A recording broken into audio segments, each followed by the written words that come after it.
Assalamualaikum warahmatullahi wabarakatuh. Kami dari kelompok 5 SSD Praktikum USRC. Di sini kami akan mempresentasikan ulang hasil kerja kami di modul 6 praktikum di waktu di lab.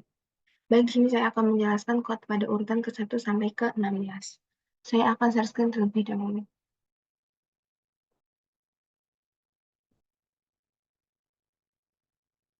Baik, sudah terlihat di sini kami mempunyai package yaitu yang dimana ada TD First, ML Turning, Paradox, KKNN, dan ggplot.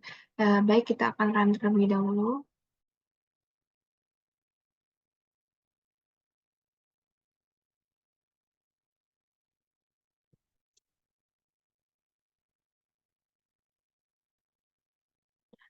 Sambil mengeran, saya akan menjelaskan terlebih dahulu apa itu TD First dan lain-lain sebagainya. Uh, yang pertama yaitu ada TD First yang dimana TD First ini yaitu untuk membuat analisis data lebih bersih dan lebih efisien. Yang kedua yaitu ada MLVerse yang dimana MLVerse ini digunakan untuk melakukan analisis pembelajaran mesin. Yang kedua ada ML Turning yang dimana di sini digunakan untuk mengevaluasi modal dan optimize yang kompresif. Yang kedua ada paradox yang dimana yaitu untuk mempengaruhi kinerja model. Yang ketiga ada KNN atau Near Snake Ball yang dimana digunakan untuk masalah seperti yang sangat sederhana untuk klasifikasi dan regresi. Yang kedua ada ggplot yang dimana digunakan untuk membuat plot yang lebih menarik.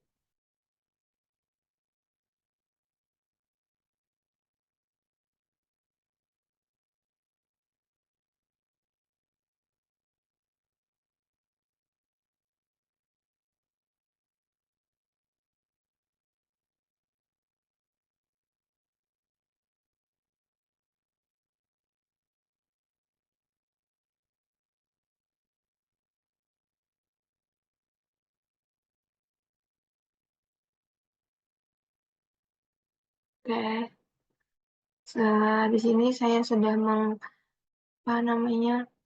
meng-up datasetnya menggunakan data diabetes yang bisa dilihat pada di sini bahwa rows-nya atau barisnya itu sebanyak 752 dan kolomnya sebanyak 9 yang dimana pada dataset ini terdapat pregranis, glucose, blood pressure, skin thickness, insulin, BMI, diabetes, dan umur dan outcome. Baik untuk codingan selanjutnya yaitu ada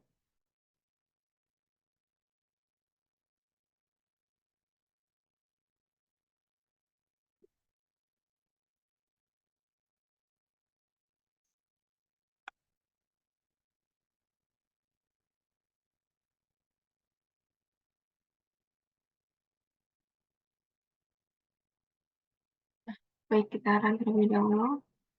Oke, yang dimana pada code ini menjelaskan tentang argumen utama dalam fungsi task class shift $new adalah sebagai berikut. ID yang merupakan nama dari task bisa diisi dengan nama apapun. Backend adalah data yang ingin dimodelkan dengan catatan pengubah responnya harus berubah numerik. Berupa numerik, target adalah nama kolom yang dijadikan ubah respon. Baik, kode yang selanjutnya yaitu ada learn.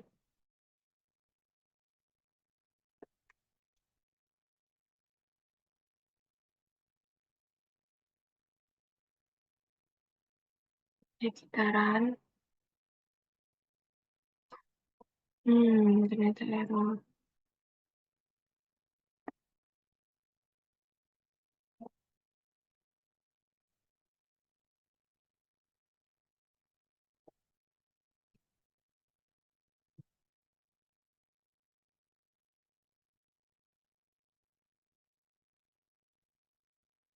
Hmm.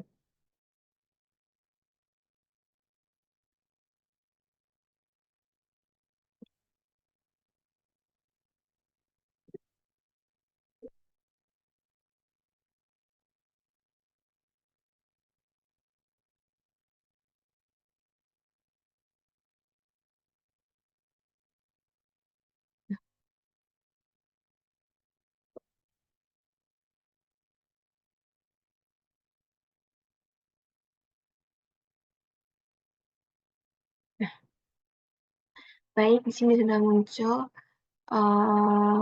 code-nya yang dimana pada code ini menjelaskan, oh mana, kita lanjut ke floret yang kedua terlebih dahulu.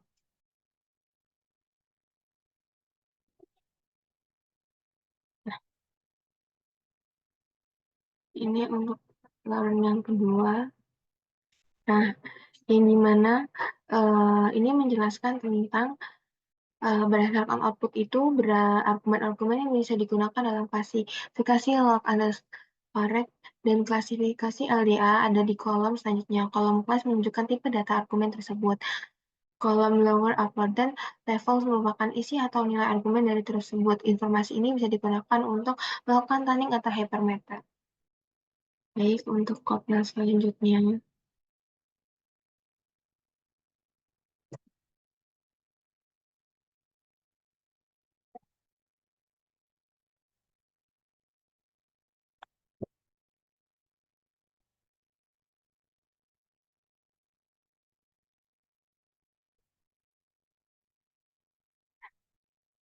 Ini untuk uh, kode selanjutnya yang dimana bisa terlihat pada label AI pada KAIC, BIC, dan pada label AK Information Correction dan bias ini tidak ada nilainya atau NA-nya kosong gitu. Baik, untuk code yang selanjutnya.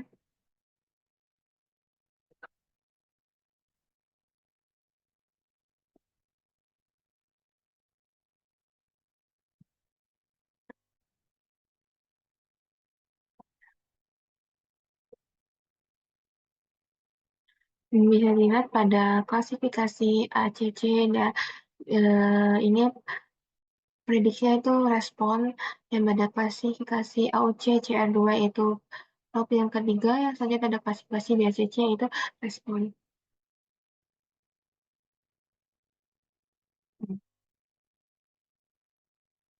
Baik,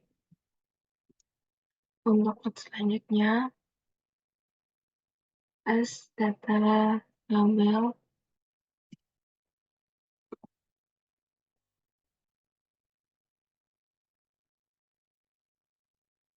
learn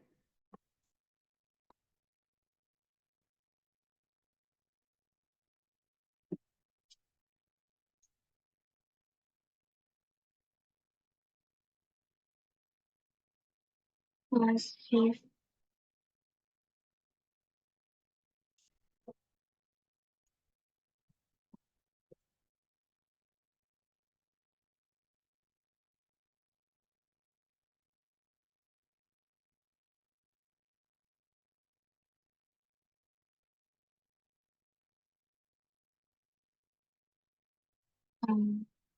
Tip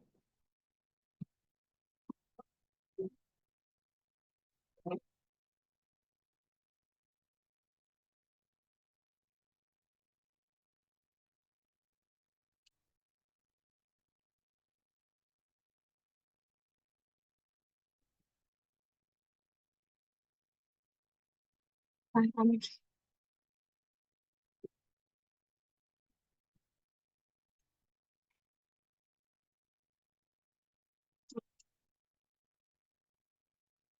Baik, getaran. Nah,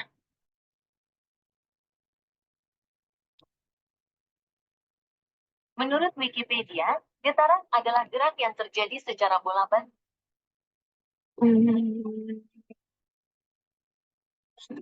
selanjutnya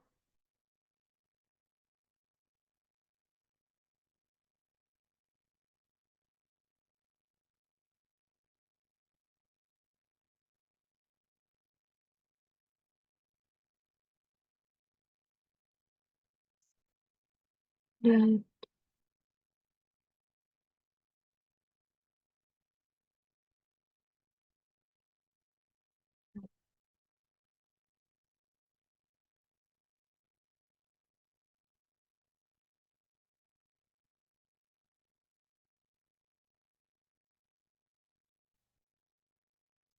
ASDP Klasik MDA. Kita menggunakan yang ini.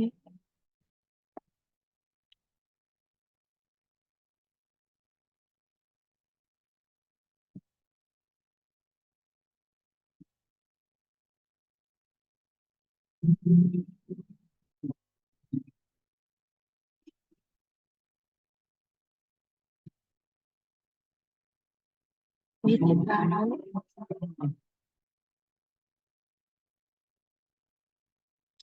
selanjutnya yaitu ada peran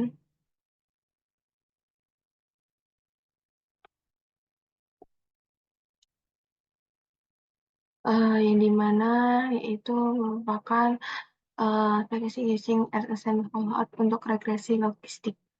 Fallout untuk regresi logistik.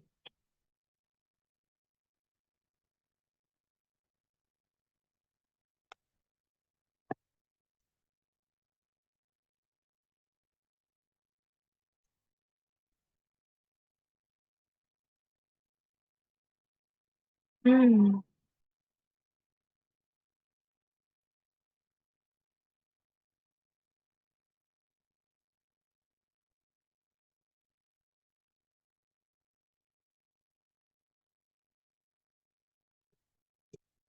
oke. Hmm,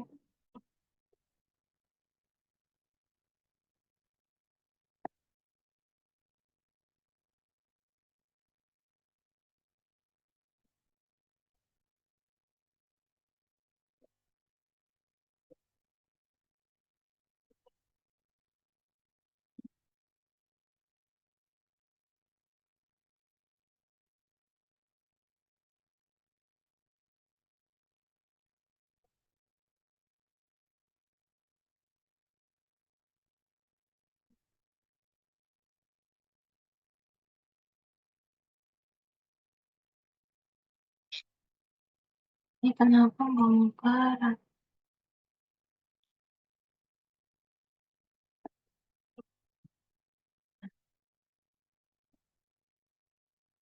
Klasifikasi ACC-nya di sini sebesar 0,788446, yang dimana kode di bawah itu merupakan untuk contoh callout spesiasi using RSM callout with LBR. Selanjutnya,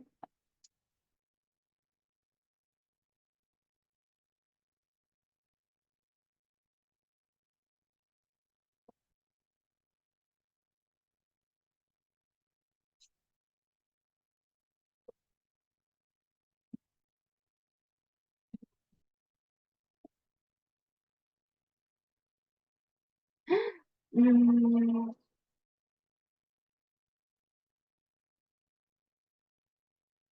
uh,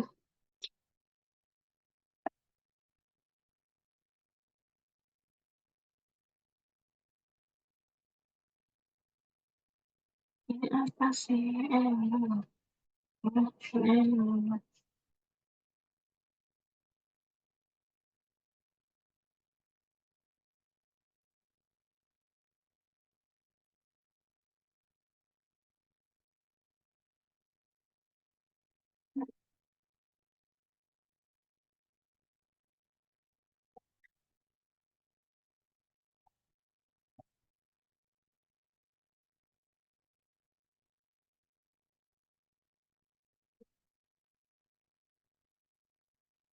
Baik, di sini tekan lagi.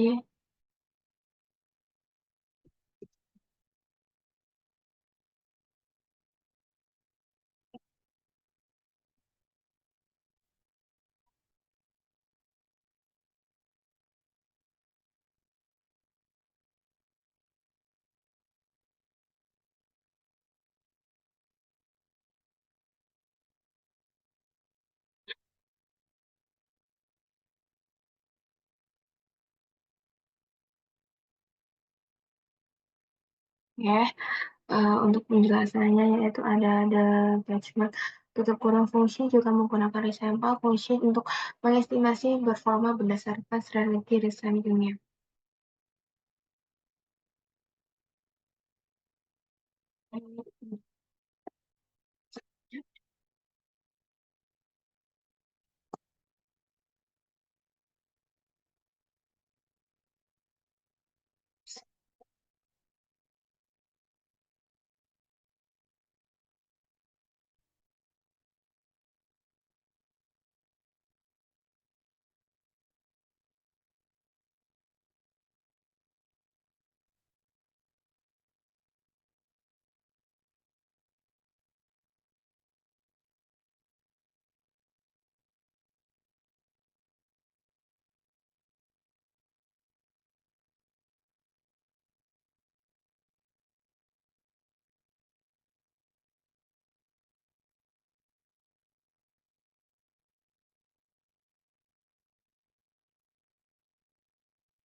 Baik, ini sudah keluar kode yang terakhir. Sekian penjelasan yang saya dapat sampaikan, selanjutnya akan dilanjutkan oleh teman saya.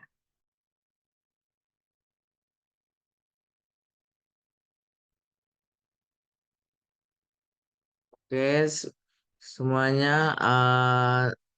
Perkenalkan, nama saya Pardi Oktaviando dengan NIM 124505132 dari Prodi Sains Data kelompok 5 SSD RC. Jadi praktikum kali ini kita dengan tema modul yaitu teknik resampling.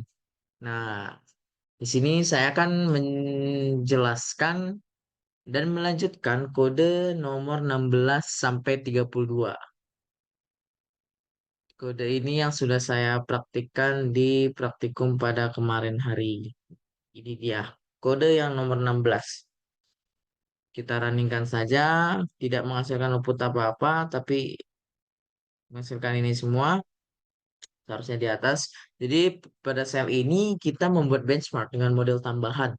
Pertama, kita membuat daftar pembelajaran yang terdiri dari model regresi logistik atau learner satu tadi, dan model tanpa fitur yaitu classic featureless. Ini dia classic featureless di sini.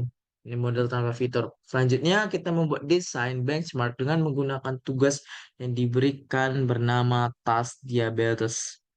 Task diabetes. Eh, sorry. Task diabetes. Nah, task diabetes.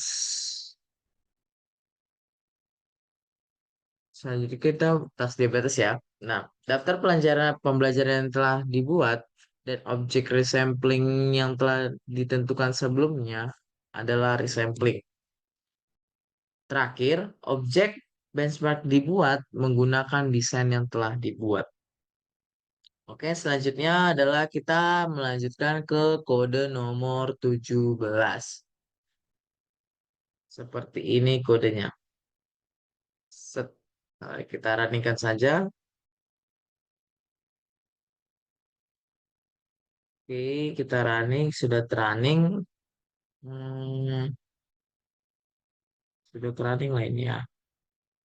Nah, ini dia. Dia mengeluarkan tiga tabel apa tiap output yaitu task ID, learner ID, dan classif.x.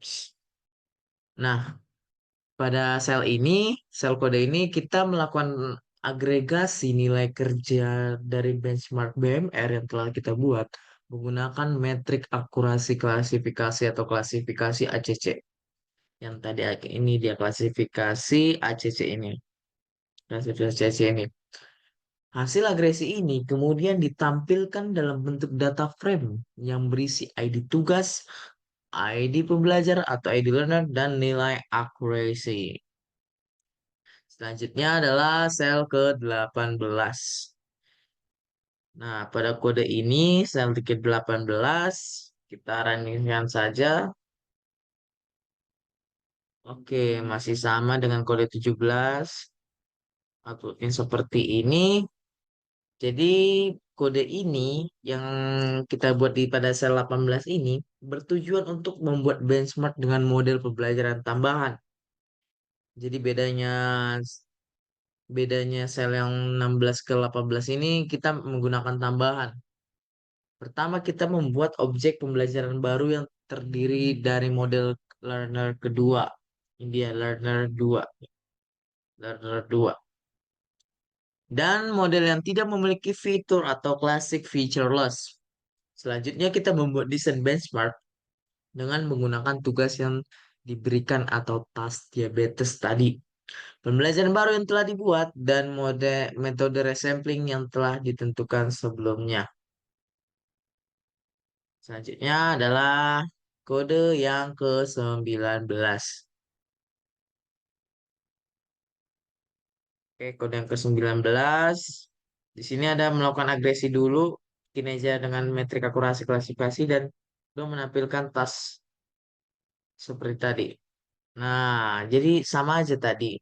16 dengan 18 itu, jadi 18 ini pembuatan model baru dari model sebelumnya. Nah, di sini menghasilkan output yang telah di running dari kode cell yang nomor 19. Ini ada task ID, learner ID, dan classific.account ACC. Pada sel 19 ini, pada sel seperti pada sel 17, di sini kita melakukan agregasi nilai kinerja dari benchmark BMR lagi menggunakan metrik akurasi klasifikasi atau classific.acc. Hasil agresi ini kemudian ditampilkan dalam bentuk data frame yang berisi ID tugas, ID pembelajar, dan metrik akurasi. Selanjutnya adalah strategi resampling. Berikut adalah perintah query yang digunakan dalam package MR3. Oke, di sini ini adalah kode yang sudah diterapkan, sudah dipraktikkan pada praktikum tadi. Ini dia. Menampilkan query yang digunakan dalam paket MR3 untuk resampling. Ini dia kodenya. Kita running saja. Hmm, kita tunggu saja. Nah, ini outputnya. Kode ini untuk menampilkan query yang digunakan dalam paket ML3 untuk resampling. Fungsi as.data.table ini, yang ini digunakan untuk mengubah objek query menjadi data frame.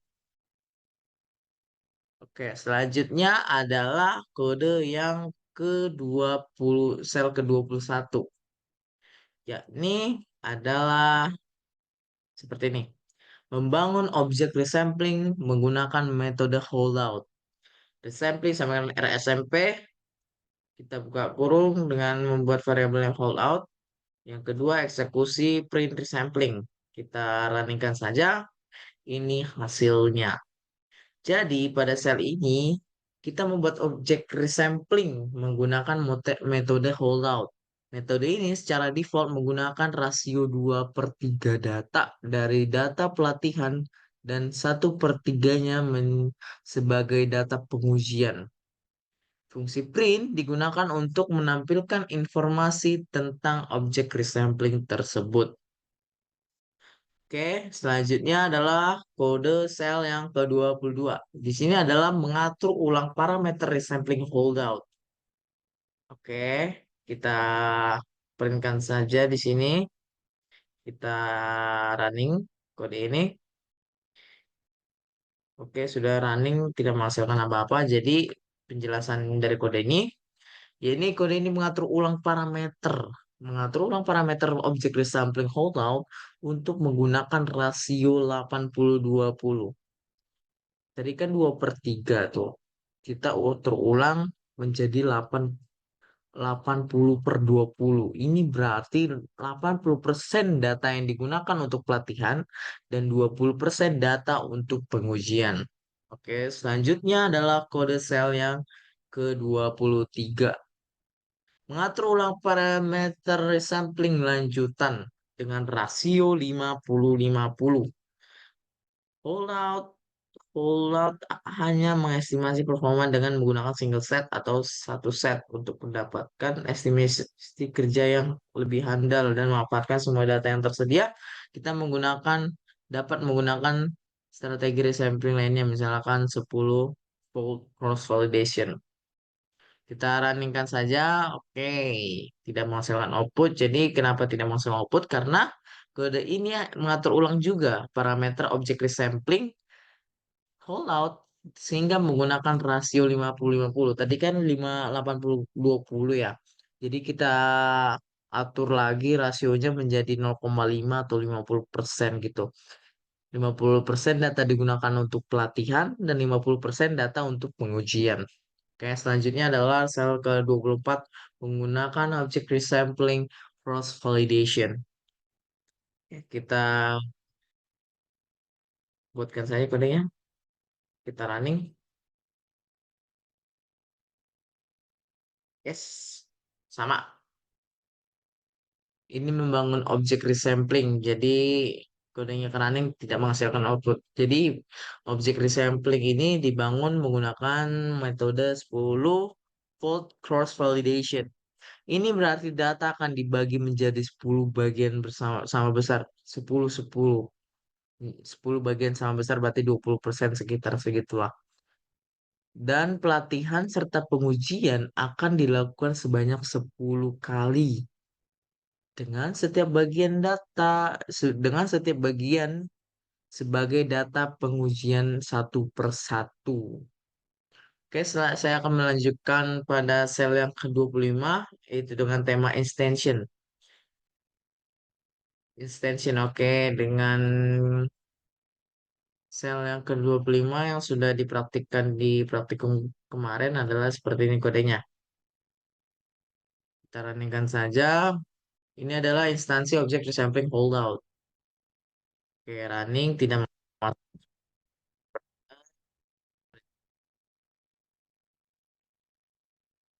Ini tadi sudah.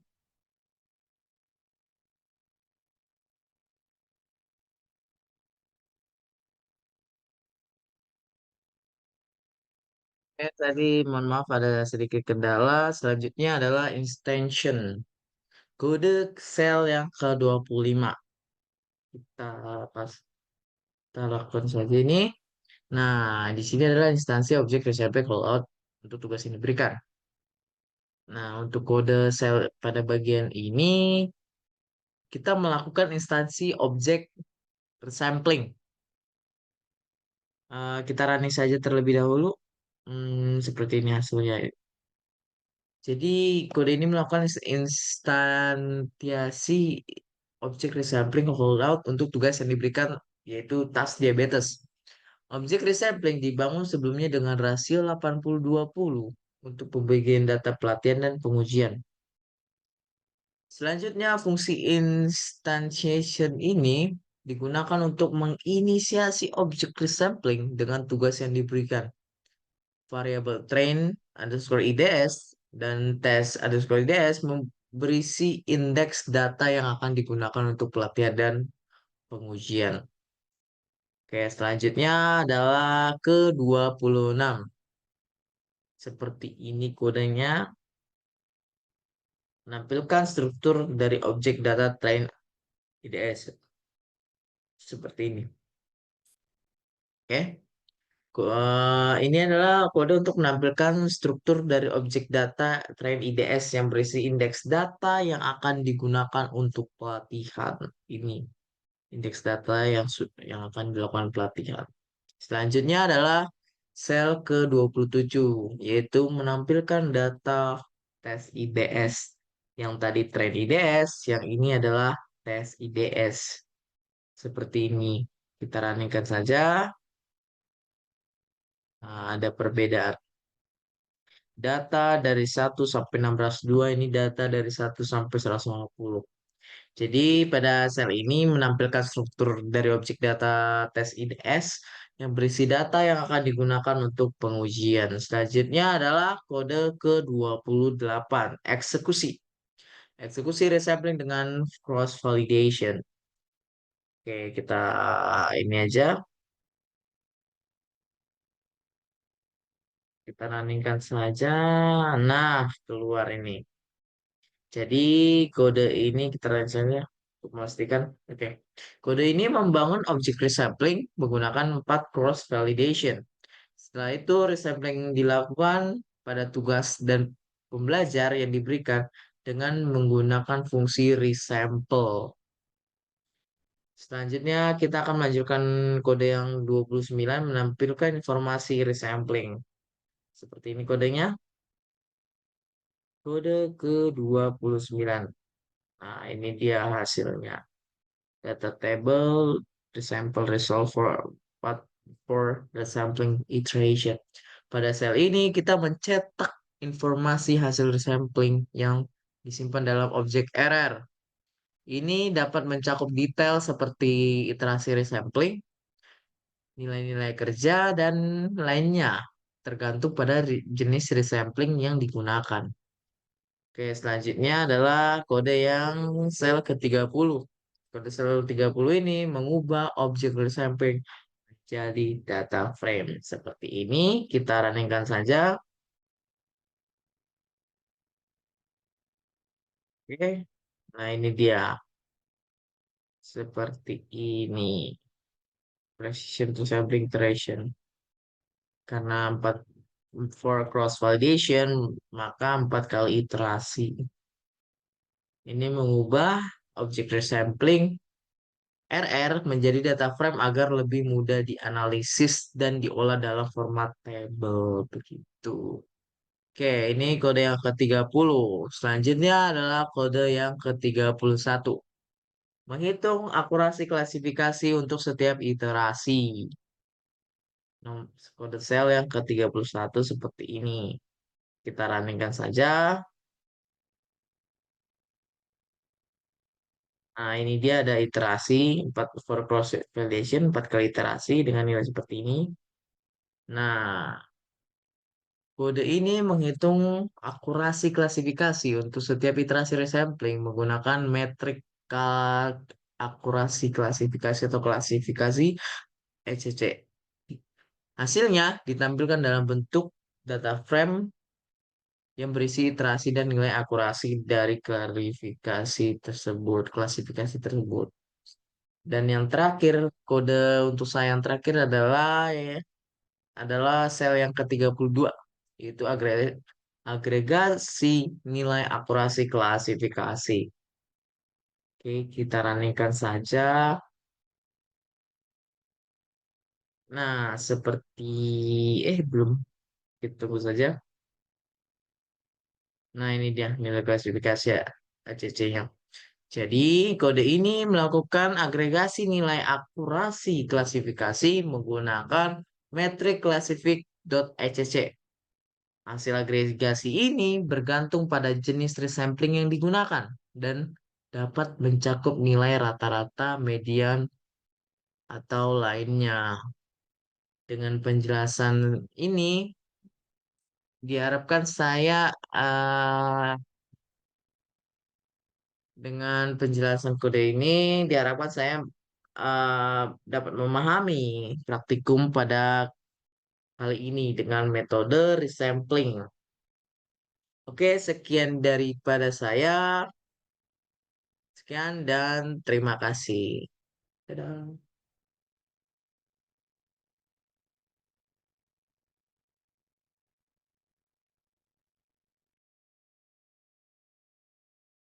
Baik, kode selanjutnya akan saya lanjutkan. Sebelumnya, perkenalkan nama saya Hana Manik dengan ujung NIM 126. Nah, kode selanjutnya langsung saya buat. Tuh ada RR. Hmm, Serikat, get, MSR, Kokoro, Rossi, .acc, terus koma, which sama dengan mikro. Nih. Nah, outputnya ini akan memberikan nilai akurasi gitu, yang dihitung dengan metode rata-ratanya rates dari keseluruhan evaluasi yang dilakukan dalam objek RR ini tadi. Eh, Nilai ini akan menjadi sebuah angka yang menunjukkan operasi klasifikasinya tanpa memperhatikan distribusi kelasnya. Selanjutnya itu kode inspeksi RRDRT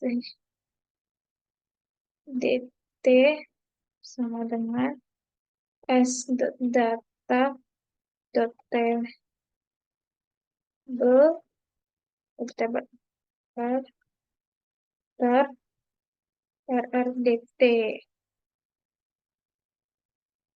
Kan? Nah, outputnya ini akan menampilkan data tabel yang bisa kita lihat di sini dari objek RR ini. Data tabel akan memiliki struktur yang sama dengan objek RR, tetapi akan diatur sebagai data table.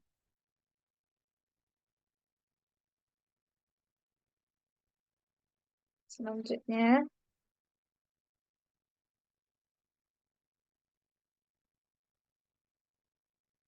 RDT prediction.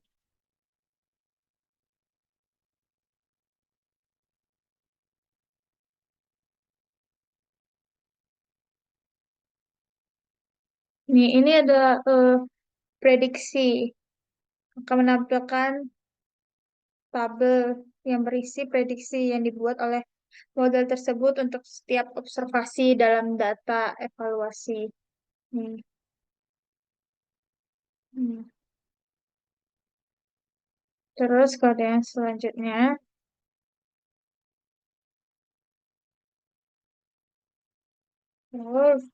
that equal RRDT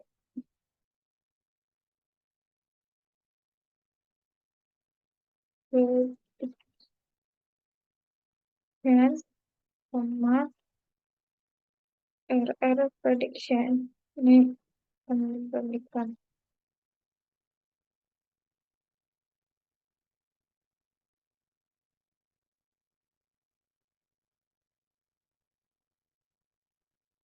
Nih, hasilnya adalah true. Outputnya ini akan memberikan informasi tentang apakah kedua vektor ini atau tabel yang tadi sama atau tidak.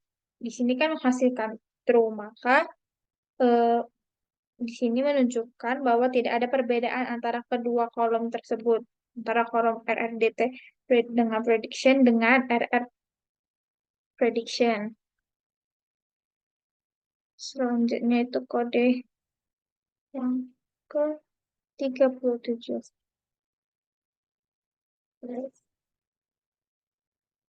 Prediction RR prediction dot dot.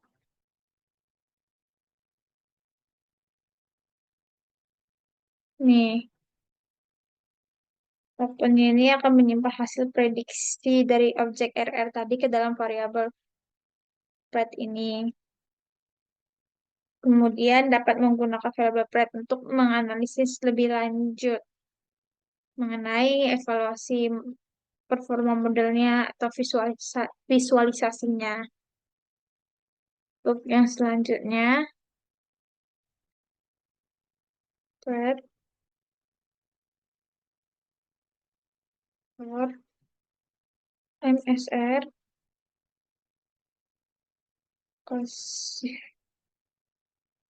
ACC.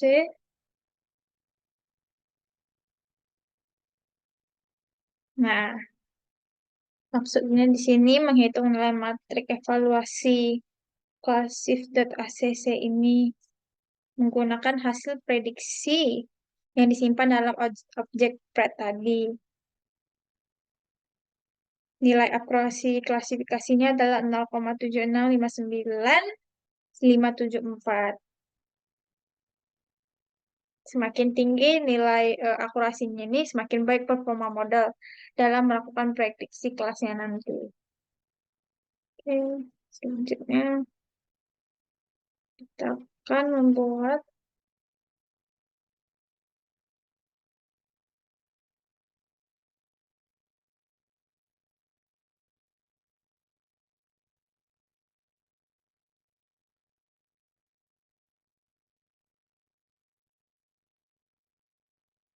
di sampling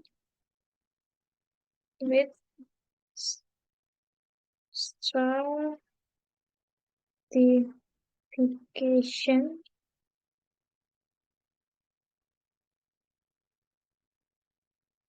and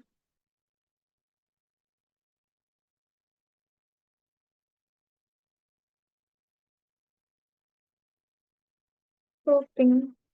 Nah, untuk kodenya sendiri itu kita pakai tax curve sama dengan SFA penguins. Enter tax curve terus curve dengan untuk variabel liar R sama dengan RSMP untuk variabel OO, OO, enter R stage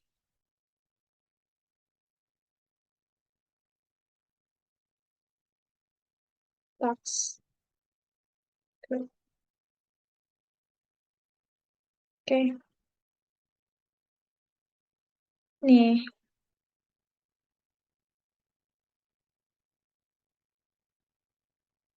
outputnya ini akan menampilkan nilai-nilai dalam ya variabel years, terus variabel dari dataset penguins.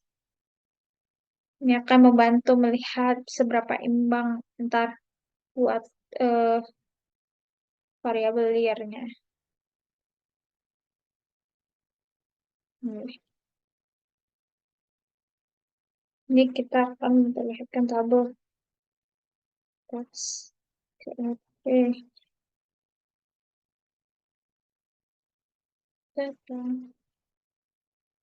terus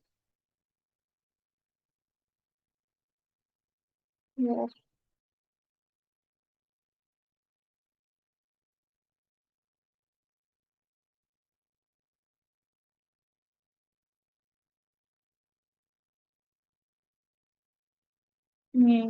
ini outputnya. Kode ini tadi untuk membuat tabel frekuensi dari nilai-nilai variabel year ini dari metode resampling tadi, dari metode sampling yang sudah dijalankan sebelumnya. Ini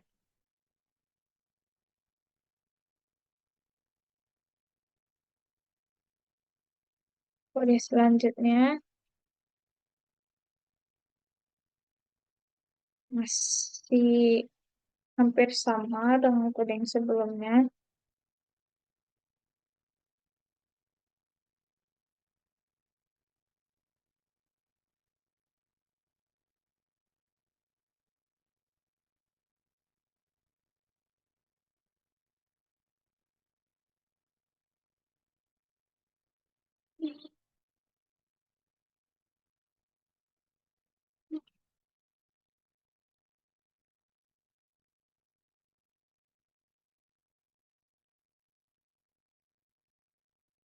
Ya,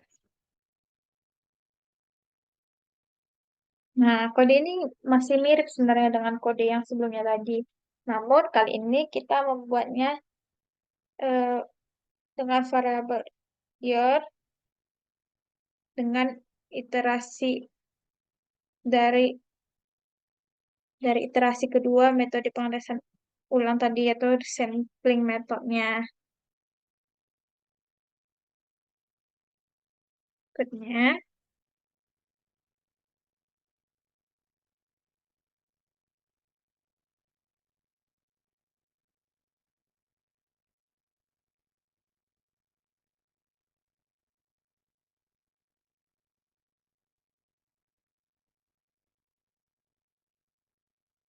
mungkin kita biar cepat langsung copy aja kali ya.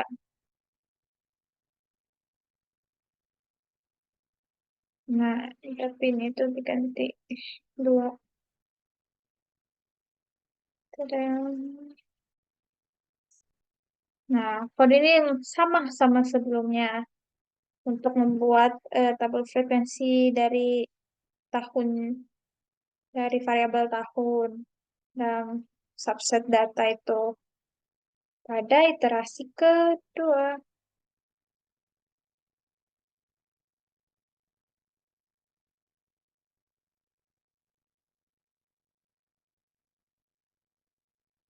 Hmm,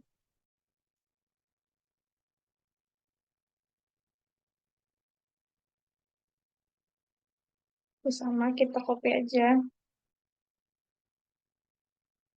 Oke, juga. Hmm.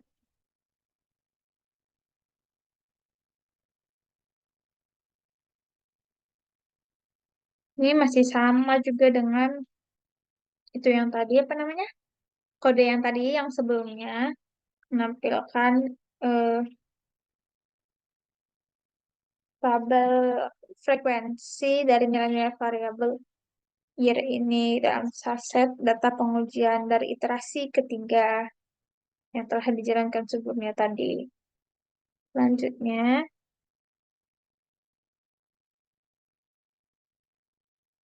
membuat kode proc dot table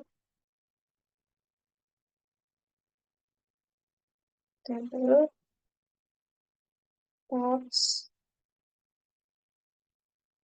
diabetes terus data terus cause sama dengan outcome kita run.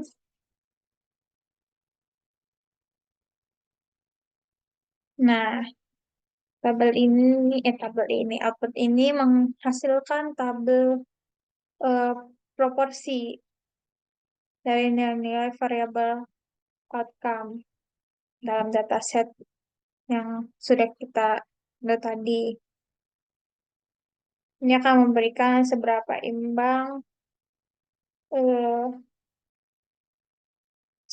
imbang atau tidak seimbang distribusi dari kategori outcome ini. Selanjutnya, nah, kita definisikan dulu RSMP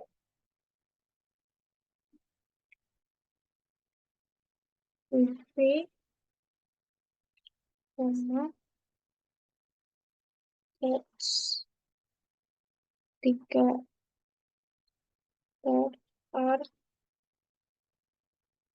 hmm, state X diabetes the table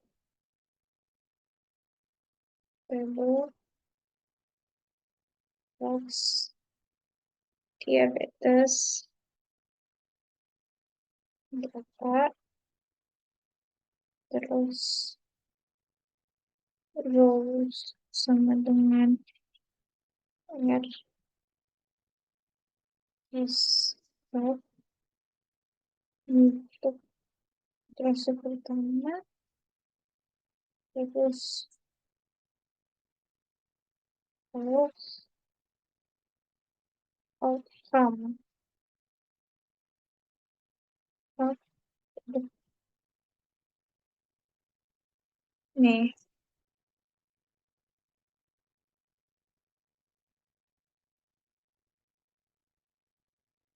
kode ini memberikan informasi tentang proporsi dari setiap kategori outcome dalam subset pengujian silang.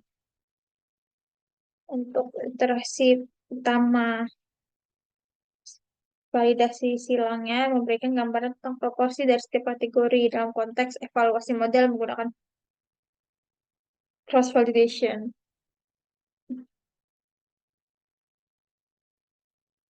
Ntar, selanjutnya itu ada table, table, touch, diabetes, data,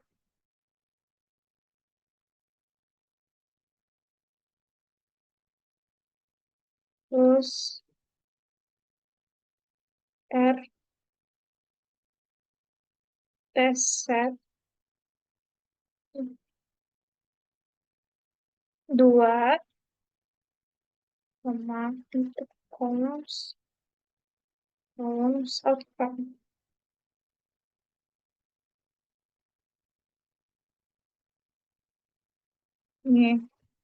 Ini masih sama seperti yang tadi, mirip-mirip juga.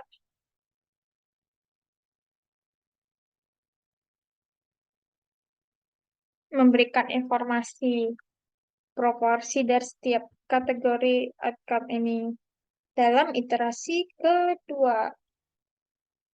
Selanjutnya, untuk iterasi ketiga, kita copy dari sini aja. Copy, kemudian kita ganti untuk iterasi ketiga. Ini hampir sama dengan kode yang sebelum-sebelumnya. Namun kali ini pada iterasi ketiga. Tuh.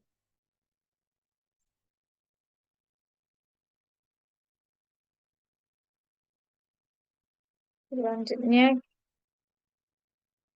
kita akan membuat tas diabetes, oh, terus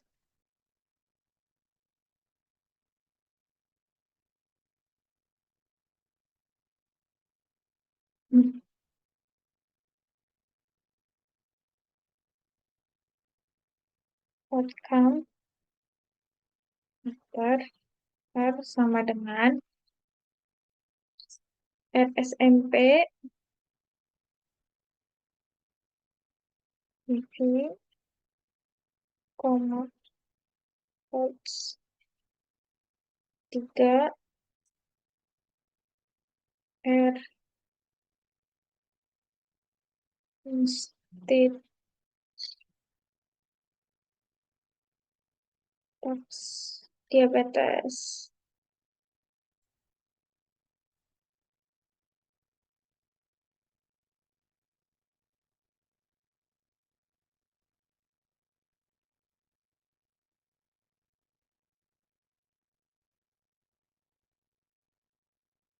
Nah, selanjutnya log dot table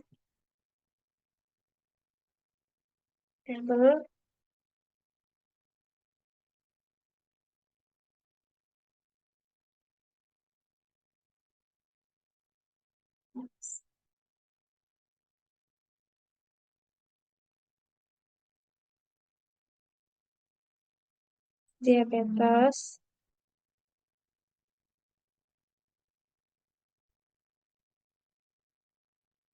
kita lanjutkan log table tax diabetes, terus data, terus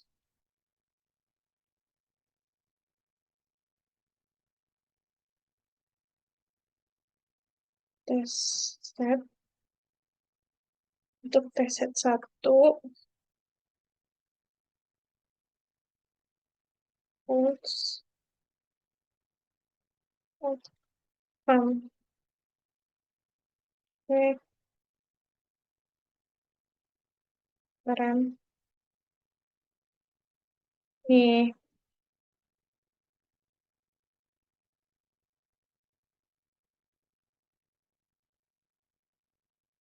kode ini untuk memberikan informasi tentang proporsi dari setiap kategori outcome ini dalam subset data pengujian, dataset ini atau data pengujian pada lipatan pertama atau iterasi pertama. Memberikan gambaran tentang proporsi dari setiap kategori dalam konteks evaluasi model menggunakan validasi silang. Mungkin untuk iterasi kedua dan ketiga bisa dilanjutkan oleh teman saya dan kode-kode lainnya. Sekian dari saya dan terima kasih.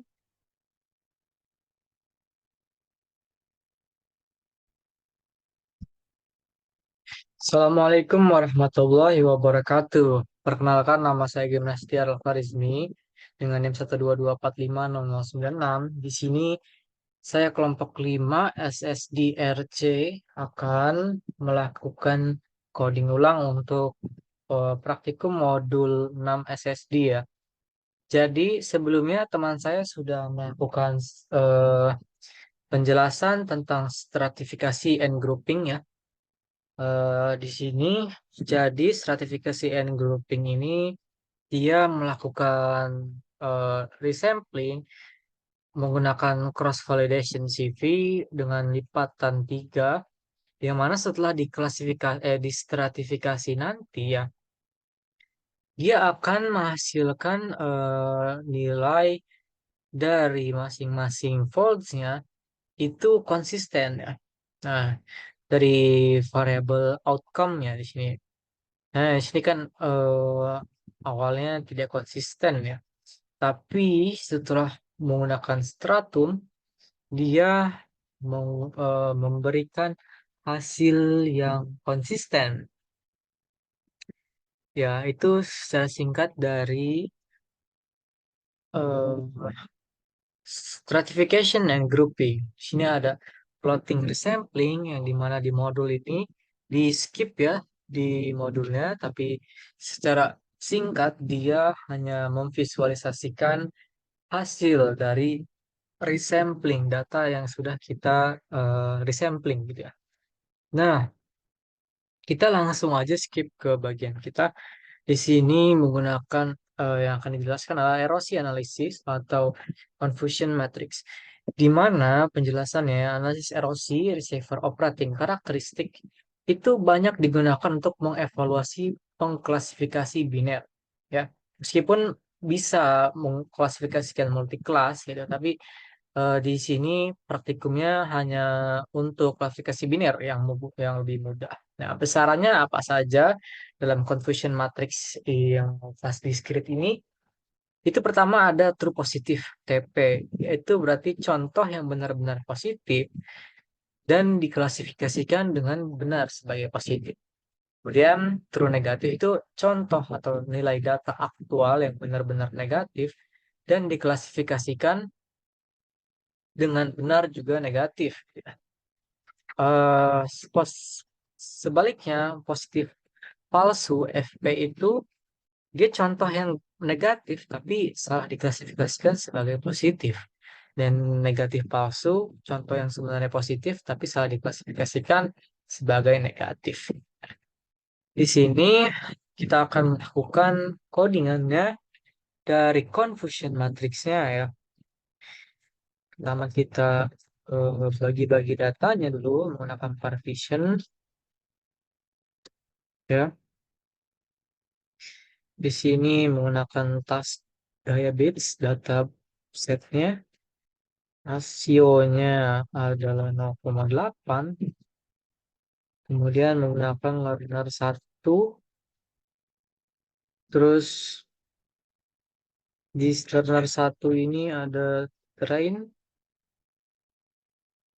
dari nilai task diabetesnya, kemudian menggunakan data split tadi dari trainnya, terus prediksi learner satunya diprediksi menggunakan task diabetes tadi, terus kita split menggunakan tadi dari nilai tesnya. Tadi kan lihat data train, sekarang data tesnya. Kemudian kita lakukan confusion matriksnya.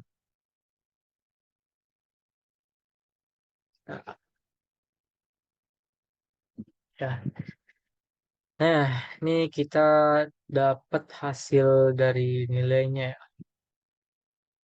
Jadi secara singkat ya, di sini tuh ada true positif, true negatif, di sini true false negatif, di sini false positif, di mana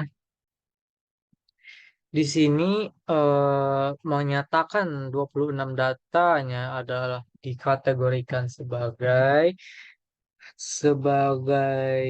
true positif, sedangkan 85-nya diklasifikasikan sebagai true negatif. 13-nya false positif dan 26-nya false positif dan 13-nya false negatif. Nah, kemudian di sini kita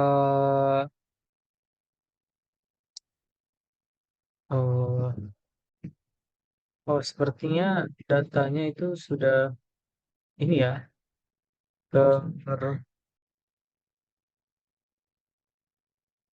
kita ulangi dulu aja, restart and run out, karena nilainya bukan segitu dah. Ini kita restart dulu semuanya, kita tunggu ya.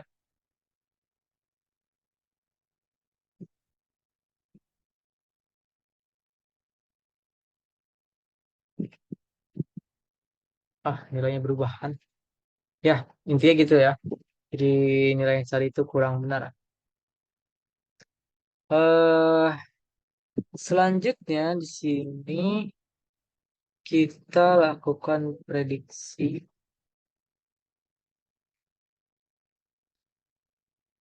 Kayaknya kita ulang lagi. Sembari ulang, kita lakukan prediksi lagi tadi kita udah melakukan prediksi. Sekarang kita hanya perlu melakukan, nah ini ya 30-22 ini benar.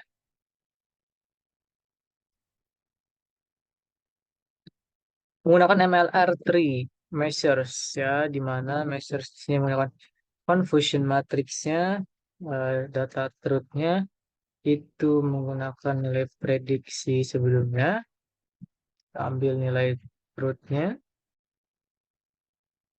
ya, terus dari responsnya untuk nilai prediksi respons untuk positifnya dia adalah menggunakan dari task diabetes positif. Jadi pakai similarity measures ini memungkinkan kita menghitung nilai tambahan yang digunakan untuk confusion matrix ya. Nah, di sini ada error ya. Bagian mana ini ya? Spread truth, spread response.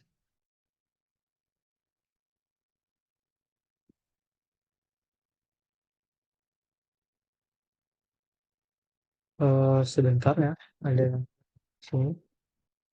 Truth response. Ini adalah response. Oke, kata salah. Nah, di sini kita mendapatkan nilai hasil dari ACC atau akurasinya ya. itu sebesar 0,73 atau 73,33%. Dan error rate-nya itu 0,2667. Dan di sini F1 skornya 0,6. Ya. Sensitivitas atau TPR rate adalah 57,6% dan TNR-nya adalah 81,63%. Di sini eh, menggambarkan eh, jadi pada threshold ini menggambarkan tentang kinerja model klasifikasi pada berbagai nilai threshold. Nah, dari akurasi 73% berarti si data itu mencerminkan proporsi total prediksi yang benar dari semua prediksi yang dilakukan oleh model. Semakin tinggi nilai akurasi, berarti model juga semakin baik untuk memprediksi kelas target. Nah, tapi model akurasi dapat menjadi bias jika distribusi kelas tidak seimbang dalam dataset. Jadi akurasi tinggi biasanya 0,8 itu di atas 0,8 ya. Error rate terus itu biasanya di bawah 0,2 yang baik ya. F1 score biasanya nilai yang tinggi itu biasanya di atas 0,7 itu berarti dia menunjukkan keseimbangan antara recall dan eh, presisi dari prediksi target.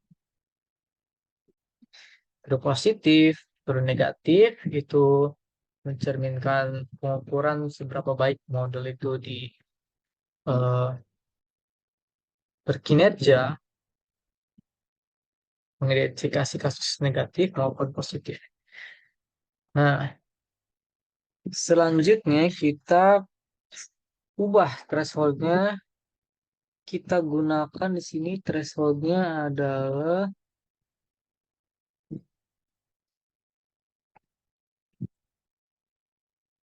0,99,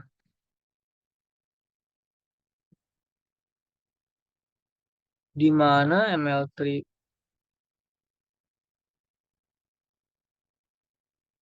menggunakan ML3 measures,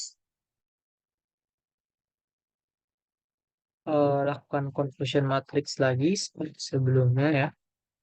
Data prediksinya truthnya berapa, terus prediksi responsnya, terus sama dari nilai positifnya, dari tas daya prediksi dulu. Nah di sini di threshold 0,99 ya, dia akurasinya itu 65,33%. Berarti hanya 65,33% semua prediksi yang dilakukan oleh model adalah benar bahwa itu adalah positif. Ya. Kalau error rate berarti dia berarti di sini 34,67% dari semua prediksi dilakukan oleh model adalah salah. Kemudian nilai F1 skornya di sini none ya, tapi pada threshold 0,99 malah nah, yang mana kalau misalnya dia F1 score itu nilainya semakin tinggi maka menunjukkan keseimbangan yang baik antara presisi dengan recall. Kemudian ada TPR ya, 0 di sini TPR-nya. Karena berarti tidak ada kasus positif yang diidentifikasi dengan benar oleh model. Sedangkan TNR-nya adalah 1. Berarti diidentifikasi semua kasus negatif, true negative rate-nya itu diidentifikasikan benar oleh modelnya. Kita coba eh, dengan threshold yang lebih kecil, yaitu dengan menggunakan threshold 0,01.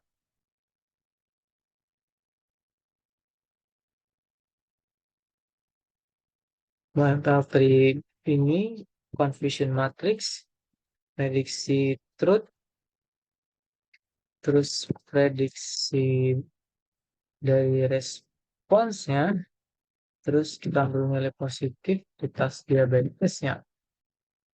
Ya,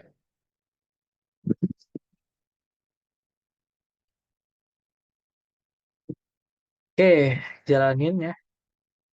Nah, di sini hasilnya berbeda seperti threshold 0,99, di mana akurasinya menjadi 34,67%, lebih kecil ya.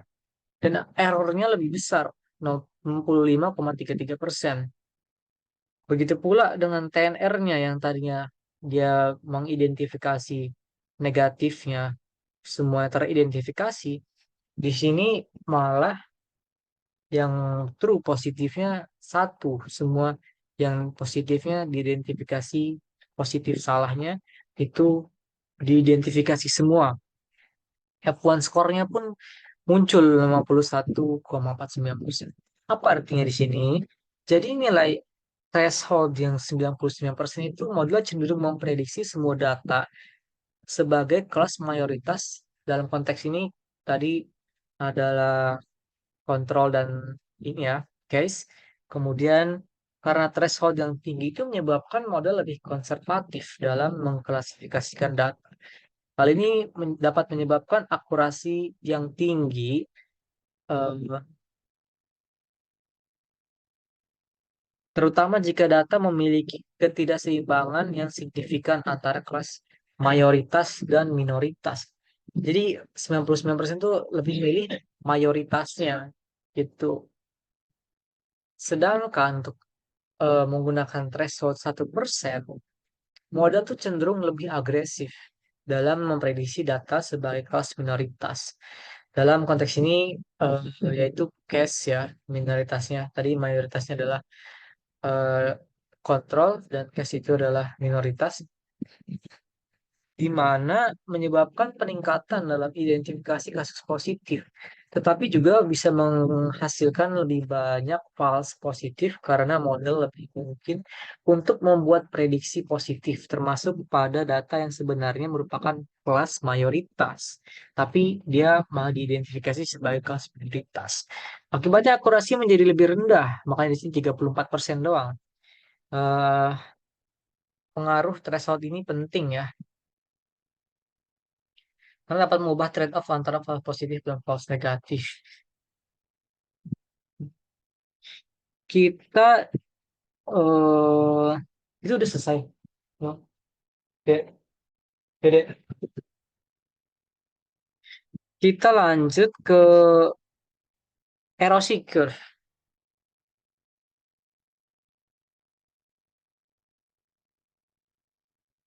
Di erosi curve ini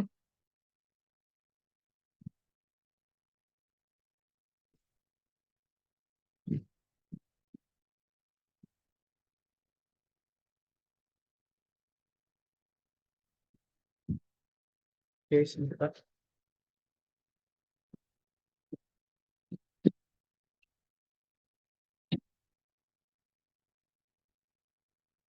Kita lakukan codingannya terlebih dahulu. Kita tentukan threshold-nya. Kita sort dulu ya dari nilai prediksinya, probabilitasnya di situ adalah 1. Berarti kita pilih kolom kontrol ya.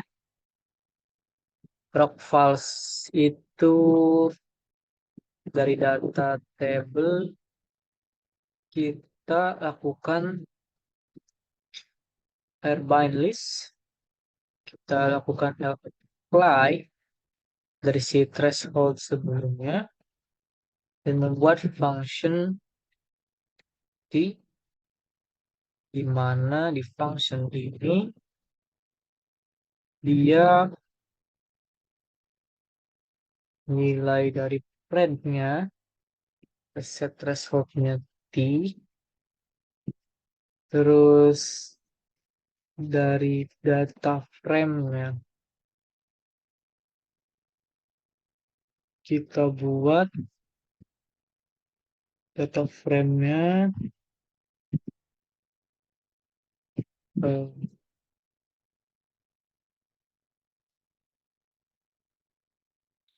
threshold-nya adalah T, terus FTR-nya adalah nilai dari skornya, measure-nya itu adalah menggunakan klasifikasi FPR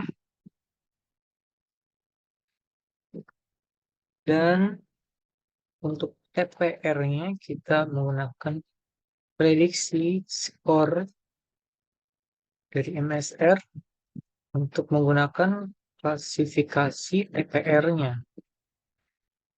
Nah, kita ingin lihat nilai dari rock false-nya.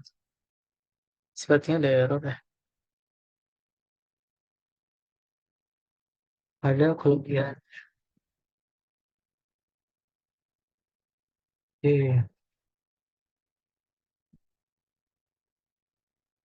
Oke, di sini dapat ya nilai RC-nya. Ukuran kinerja itu dapat diturunkan dari kurva erosi, area di bawah kurva the area under the curve AUC.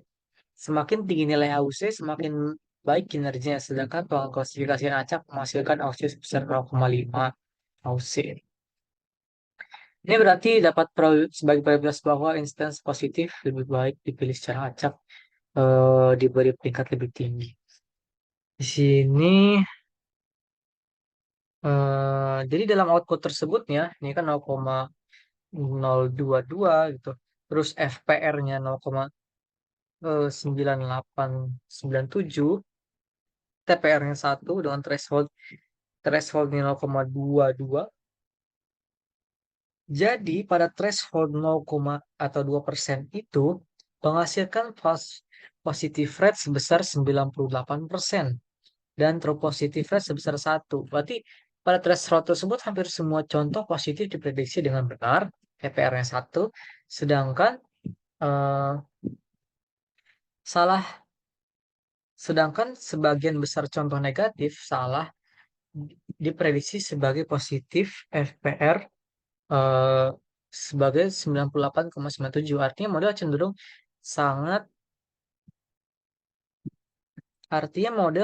cenderung sangat sensitif terhadap contoh positif, sehingga hampir semua contoh positifnya dapat diidentifikasi dengan benar. Nah, ini kita lihat diubah thresholdnya terus menerus, berubah juga nilai FPR, tapi nilai TPR-nya tetap 1 ya. Dimana berarti semua contoh positif diprediksi dengan benar. Ya, contoh dari true positifnya. Kemudian kita di sini ada rumus standarisasi ya,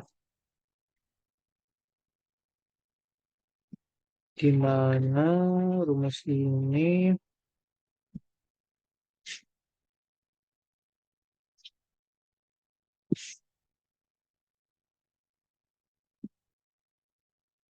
menggunakan SMOTE.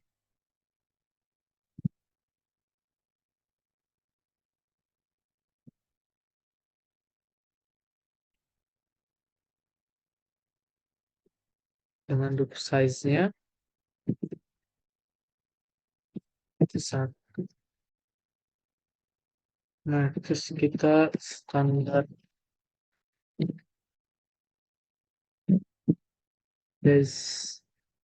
dari nilai data trainnya kita list, kemudian kita task diabetesnya datanya itu kita pilih 1 dari data ya. Terus ini kita lihat claims-nya secara DPLIR ya. Nah, ya dapet nih. Dia ada kolom ya 9, ada outcome, ada age, BMI, dan sampai skin thickness. Di sini ada case dan controlnya.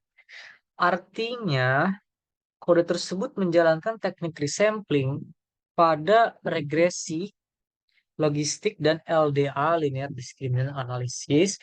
Yang pertama itu datanya distandarisasi dulu ya. Kemudian datanya dilakukan oversampling menggunakan SMOTE, teknik Synthetic Minority Oversampling Technique. Digunakan untuk menangani ketidakseimbangan kelas dengan membuat sampel sintetis dari kelas minoritas. Glimpse datanya untuk melihat datanya yang muncul di sini ya. Nah, gitu. Jadi dari si kelasnya itu dia sudah berhasil mengidentifikasi mana kelas yang positif dan kelas yang negatif ya. Nah, sehingga dapat menjadi seimbang gitu.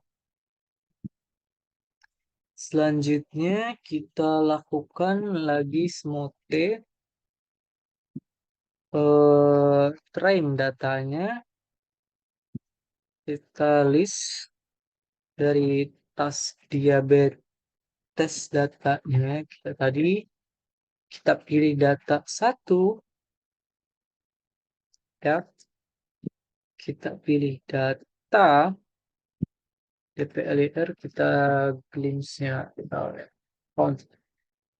count dari outcome.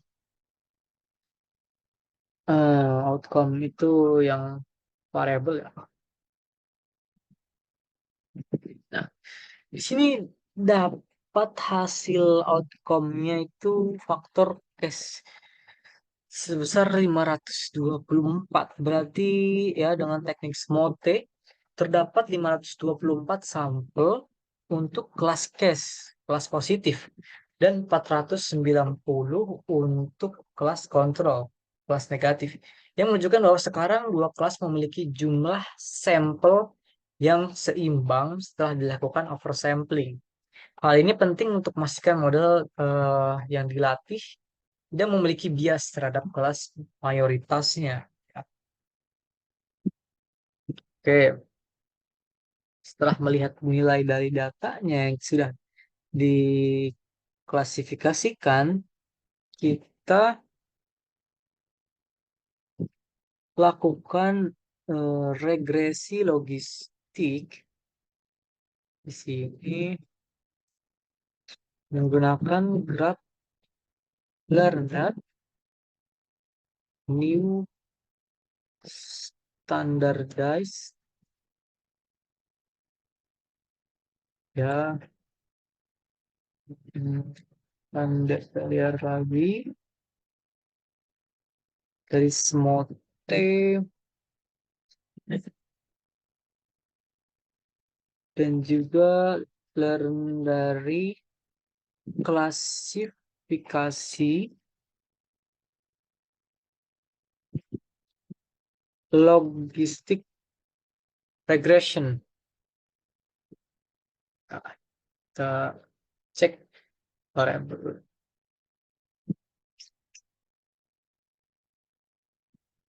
Nah, ini muncul ya. Jadi kode tersebut itu membuat sebuah model pembelajaran mesin eh, menggunakan regresi logistik dengan oversampling dengan SMOTE kita gunakan tadi.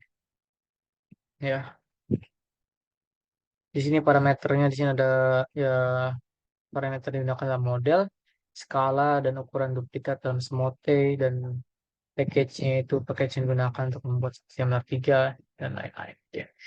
Terus kita lakukan linear discriminant analysis. Ya, untuk linear discriminant analysis kita tadi kan kita udah buat ini ya, nilai dari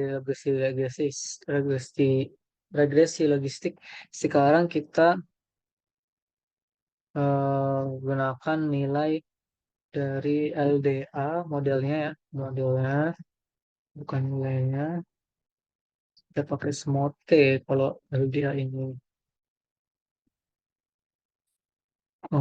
Terus lernya sama, dia klasifnya pakai LDA tentunya. Metodenya itu menggunakan momen. Kita lihatlah. LDA kita seperti apa. Nah, sama nih ya dia. Ada modelnya punya parameternya, package-nya, prediksinya, menggunakan probability, fiturnya, propertiesnya. Terus, nah ini kita interpretasi model ya. Kita masuk ke regresi logis. Di regresi logistik ini, kita ingin train model dengan keseluruhan datanya dulu untuk membuktikan ya antara seluruh model dengan resampling ya. Train dari datanya kita gunakan tasknya itu menggunakan task dari diabetes datanya. Kita buat aja summary dari eh, regresi logistik modelnya.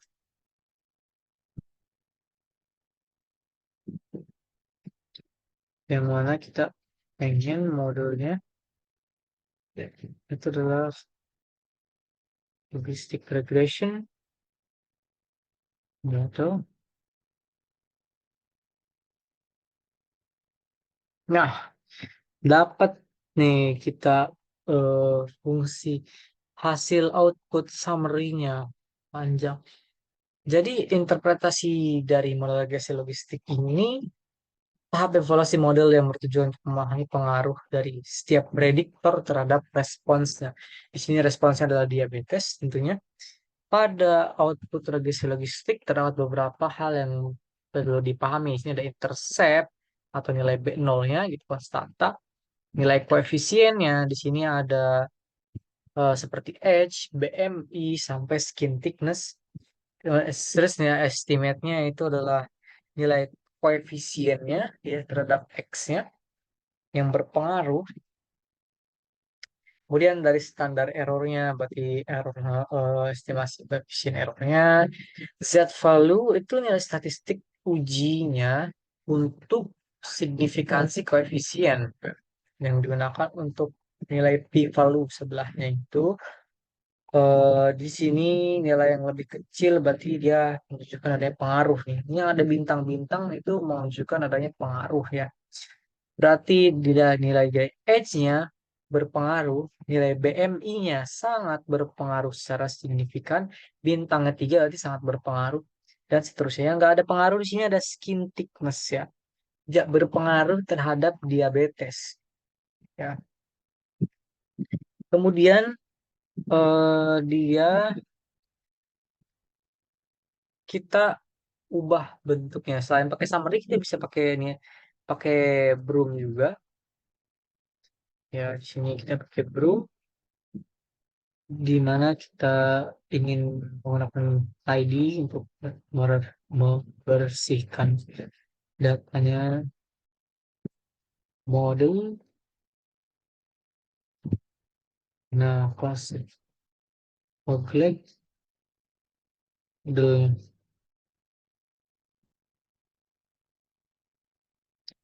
ini sama hasilnya seperti pakai summary, cuman dia lebih fokus ke si koefisien, estimate dan standar error dan ya nilai-nilainya lah.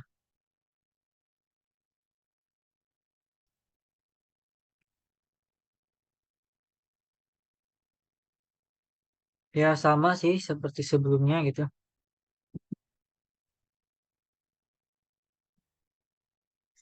Oke, kita selanjutnya tambahin dari nambahin odds ratio. Ini kenapa nggak dimasukin ke dalam checklistnya, harusnya dimasukin ya. Jadi kita buat lagi sendiri untuk odds ratio-nya itu.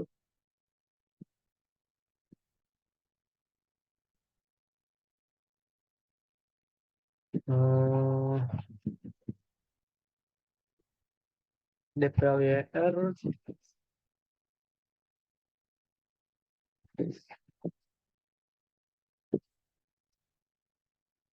odds rasionya eksponen. Oke, just jalanin. Nah, kalau kita geser, nah nih ada odds rasionya. Di sini nggak ada odds rasionya ya. Di mana, nah, jadi contoh dari interpretasinya itu setiap penambahan satu dari nilai H-nya ini, satu satuan dari eh, di mana akan meningkatkan risiko diabetes karena dia positif sebesar 0,1,2 kali ya. Sedangkan untuk nilai blood pressure ya atau insulin di sini misal, dia negatif berarti untuk setiap pertambahan satu satuan insulin akan menurunkan resiko diabetes sebesar 0,09 ya. Bukan tes air 0,8 ya, 0,8 kali. Seperti itu contoh dari interpretasinya. Nah, di sini kita akan menampilkan informasi tambahan tentang model. Ini ya, oke, glance saja. Model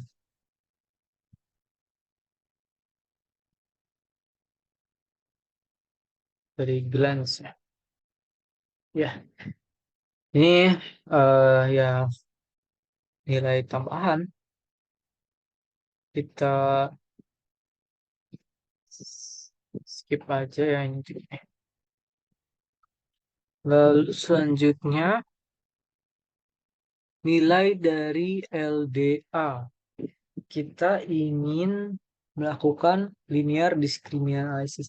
Sebelumnya kita udah melakukan reglog menggunakan regresi logistik. Kita selanjutnya menggunakan LDA untuk over resampling ya. Nah, sama seperti sebelumnya kita lakukan dulu trennya. Sebelumnya kita udah membuat model LDA, jadi kita langsung aja buat tren di sini ya. Nah, tasknya tentu saja menggunakan task diabetes datasetnya. Terus nilai dari koefisien LDA-nya itu koefisien sama ya tadi ya.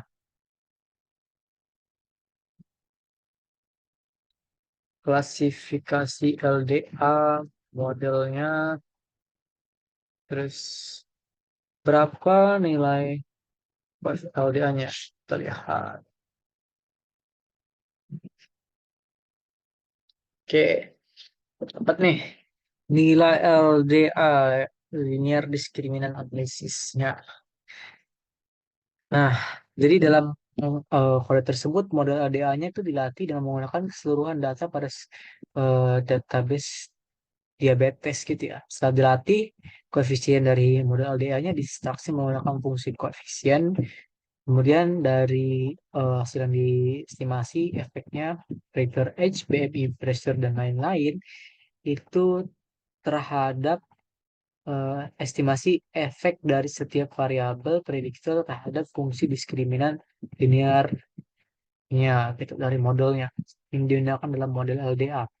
Jadi koefisien positif itu berarti menunjukkan dia bahwa peningkatan nilai variabel tersebut akan meningkatkan probabilitas kelas yang diprediksi. Sedangkan koefisien negatif berarti menunjukkan bahwa peningkatan nilai variabel tersebut akan menurunkan probabilitas kelas yang diprediksi. Nah, dengan demikian koefisien ini memberikan wawasan tentang kontribusi relatif probabilitas ya dari variabel prediktor terhadap prediksi kelas target dalam model LDA. Contohnya di sini ada koefisien edge-nya min 0,2 ya. menunjukkan bahwa setiap penambahan satu satuan pada variabel H akan menghasilkan penurunan sebesar 0,2 pada nilai LD1. Semakin tinggi usia seseorang gitu ya. Berarti semakin rendah kemungkinan probabilitas mereka termasuk dalam kelas target diabetes. Karena nilai koefisien negatif menunjukkan hubungan negatif antara variabel H dan kelas target. Gitu. Sama seperti selanjutnya, semakin semakin naik nilai dari BMI-nya, maka semakin tinggi nilai BMI-nya, maka semakin rendah kemungkinan mereka termasuk kelas target diabetes. Oke, selanjutnya, sebaliknya untuk blood pressure ya. Kalau semakin tinggi tekanan darah seseorang, berarti semakin tinggi pula mereka eh, akan memiliki kemungkinan untuk sebagai eh, masuk ke kelas target diabetes. Jadi untuk semakin tingginya probabilitasnya juga akan semakin naik, Pak. Karena dia positif. Kemudian selanjutnya di sini kita lakukan predicted LD untuk predik dari LDA modelnya. Terus kita klasifikasikan LDA dari modelnya. Terus kita menggunakan data baru dari diabetes sebelumnya. Data yang punya kita diabetes sebelumnya. Plus LD-nya buat data frame aja dari predicted LD-nya ke si kelas dari si X-nya. Nah, kelasnya itu adalah LD untuk si kelasnya. Nah, kita lihat mulai dari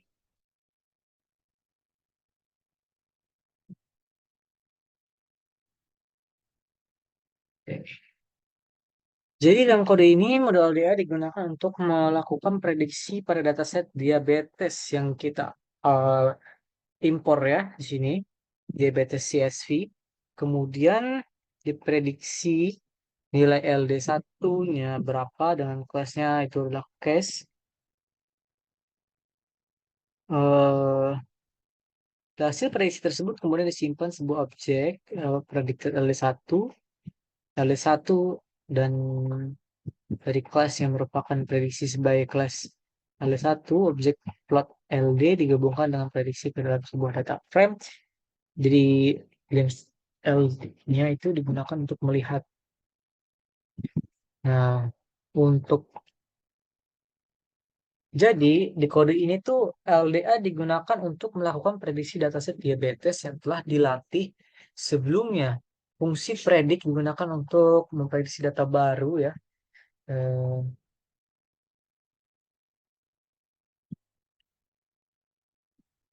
Nah, di sini dari kelas yang ini kan ada kelas case ya, ada kelas case dan ada harusnya kalau diterusin itu bakal ada kelas dari kontrolnya ya. Jadi setelah yang dilatih udah dilatih sebelumnya model ini.